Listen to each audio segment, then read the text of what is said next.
நாகர்கோவில் சிறையில் உயிரிழந்த கைதியின் உடலை வாங்க 3வது நாளா உறவினர்கள் மறுப்பு தெரிவிச்சிட்டு வராங்க. இதனுடைய முக்கிய செய்தியை நம்ம பார்த்துட்டு இருக்கோம். கூடுதல் தகவல்களோட செய்தியாளர் பிரசாத் இணைந்திருக்கிறார்.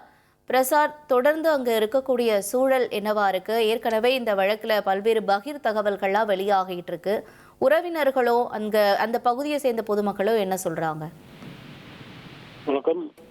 கன்னியாகுமரி மாவட்டம் சுசீந்திரம் அருகே ஈத்தங்காடு பகுதியைச் சேர்ந்த சபரிவர்மன் என்கின்ற மாற்றுத்திறனாளியான வியாபாரி கடந்த 9ஆம் தேதி கைது செய்யப்பட்டு நாகர்கோவில் சிறைச்சாலை அடைக்கப்பட்டார். கடந்த திங்களன்று அதிகாலையில் அவர் உடல் பலவீனமாகி திடீரென மருத்துவமனைக்கு கொண்டு செல்லப்பட்டதாக கூறப்பட்டாலும் அங்கு மருத்துவர்கள் பரிசோதித்த போது உயிரற்ற நிலையில் காணப்பட்டார். தொடர்ந்து அந்த குடும்பத்தினர் மேற்கொண்ட போராட்டத்தின் விளைவாக அவர் அடித்து கொலை செய்யப்பட்ட விவரம் என்பது பிரேத பரிசோதனையுடைய முடிவு உள்ளிட்ட பல்வேறு வடிவங்களில் அது வெளியானது. அதைத் தொடர்ந்து சம்பந்தப்பட்ட அனைவரையும் கைது செய்ய வேண்டும் என அவர் தொடர்ந்து குரல் கொடுத்தார்கள். இதற்கிடையே 3 சிறை வார்டன்கள், 8 அங்கிருந்த கைதிகள் என 11 பேர் இதுவரை கைது செய்யப்பட்டிருக்கிறார்கள். தொடர்ந்து அந்த குடும்பத்தினர் இவர்கள் மட்டுமல்ல, இவர்களை தூண்டிவிட்ட காவல்துறை அதிகாரி உள்ளிட்ட பல்வேறு குற்றச்சாட்டுகளையும் இவர்கள் முன்வைத்துக் கொண்டிருக்கிறார்கள்.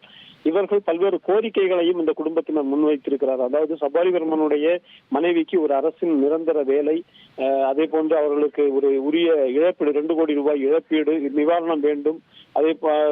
இவ்வாறு முழுமையாக இந்த சம்பந்தப்பட்டவர்களை கைது செய்ய வேண்டும் என்கின்ற கோரிக்கைகள் முன்வைக்கப்பட்டு நேற்று இரவிலும் மறியல் நடைபெற்றது. அதைத் தொடர்ந்து மாவட்ட ஆட்சியர் பிரதாப் மற்றும் மாவட்ட காவல் கண்காணிப்பாளர் ஸ்டாலின் ஆகியோர் அவருடைய வீட்டிற்கு சென்று நேரடியாக பேச்சுவார்த்தையில் ஈடுபட்டார்கள். இவருடைய கோரிக்கைகளை அரசுக்கு முன்வைத்து உரிய நடவடிக்கை எடுப்பதாகவும் உறுதியளித்திருக்கின்றார்கள். ஆனால் இதுவரை அரசிலிருந்து அதிகாரப்பூர்வமாக நிவாரணம் தொடர்பாகவோ வேலை சம்பந்தமாகவோ உத்தரவாதமான முறையில் ஒரு அறிவிப்பு வரவில்லை என்கின்ற அடிப்படையில் அந்த குடும்பத்தினர் இன்னும் அந்த சபரிவர்மனுடைய சடலத்தை வாங்குவதற்கு முன்வரவில்லை. அவர்கள் எதிர்பார்ப்போடு இருக்கின்றார்கள். அரசு ஏதேனும் அறிவிப்பை வெளியிடும், தங்களுக்கு சாதகமான ஒரு அறிவிப்பை வெளியிடும் என்கின்ற எதிர்பார்ப்போடு காத்திருக்கிறார்கள்.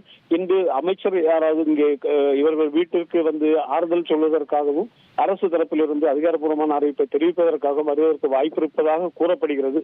அந்த அடிப்படையில் அவர்கள் அந்த அரசினுடைய அறிவிப்பை எதிர்பார்த்து குடும்பத்தினர் காத்திருக்கிறார்கள். 3வது நாளாக சபரிவர்மனின் சடலம் ஆசரிப்பள்ளம் அரசு மருத்துவக் கல்லூரி மருத்துவமனையில் பிணவரையில் வைக்கப்பட்டிருக்கின்றது.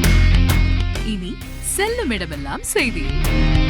தந்தி டிவியின் வாட்ஸ்அப் சேனலை ஃபாலோ பண்ணினா செல்ல இருக்கும் இடமெல்லாம் செய்தி. இதோ QR கோட் இப்பவே ஸ்கேன் பண்ணுங்க, ஃபாலோ பண்ணுங்க.